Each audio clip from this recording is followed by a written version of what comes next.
اللهم صل على محمد وعلى ال محمد. بتعملي ايه النهارده يا رشوشه؟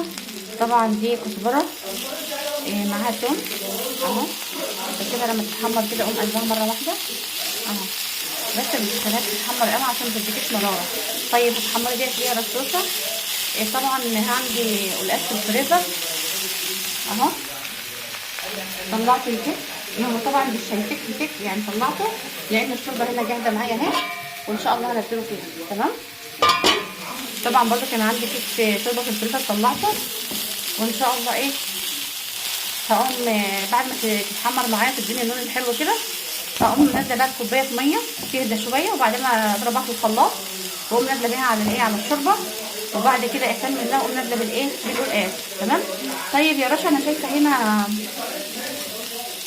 شايفه هنا بطاطس.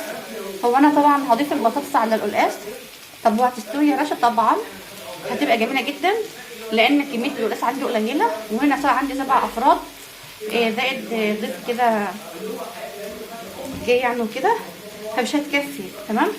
فقلت بقى ايه يا بنتي يا رشوشه اعملي حوالي كده نص كيلو بطاطس ولا حاجه، اقوم ضيفها على ايه عليه.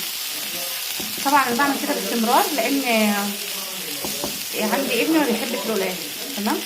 فبقطعها مكعبات كبيره عشان بعد كده اقوم مطلعاها في الشوربه لوحدها كانها ايه معموله لوحدها. تمام. خليكم معانا خطوه بخطوه.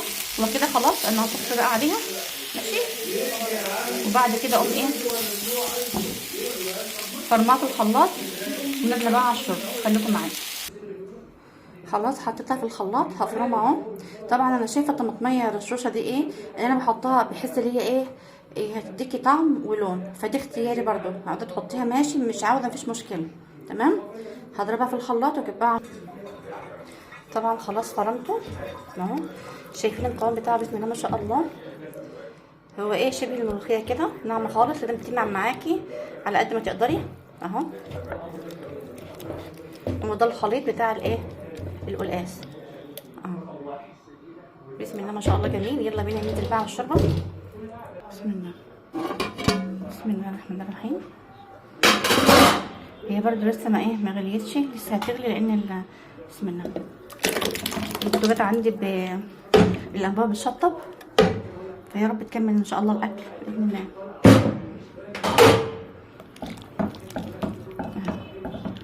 هتعملي بقى ايه تاني يا رشوشه؟ هتسمي بسم الله وننزل كده بشويش ايه بالقلقاس الجميل ده، وكمان مع البطاطس بسم الله طب يا رشا هياخدوا سوا بعض طبعا لان القلقاس ده الجديد تمام بتاع السنه دي، مش مخزون في الثلاجات او كده يعني بتاعت الوكايه. تمام اهو. اول ما حطيته بسم الله ما شاء الله فك خالص اهو، واحسن من كده مفيش. سنه اولى طبخ اسهل حاجه تعمليها القلقاس، فصين توم شويه خضره كزبره يتحمروا على النار، افرمهم في الخلاط مع شويه الشوربه اللي عندي، بكون مقطعه الايه البطاطس او القلقاس مكعبات وانزل بيه في الشوربه. تمام. والف هنا وشفا. طب يا رشوشه انت دلوقتي هتعملي جنبه ايه؟ يعني الله عليكي يا رشوشه وعلى حبه الرز بتوعك المفلفلين دول بسم الله ما شاء الله اهو. الف هنا وشفا يا حبايبي غاليين. طبعا ما تنسوش بقى الاشتراك، وان عجبكم الفيديو ما تبخلوش عليها باللايك. في امان الله مع فيديو جديد ان شاء الله.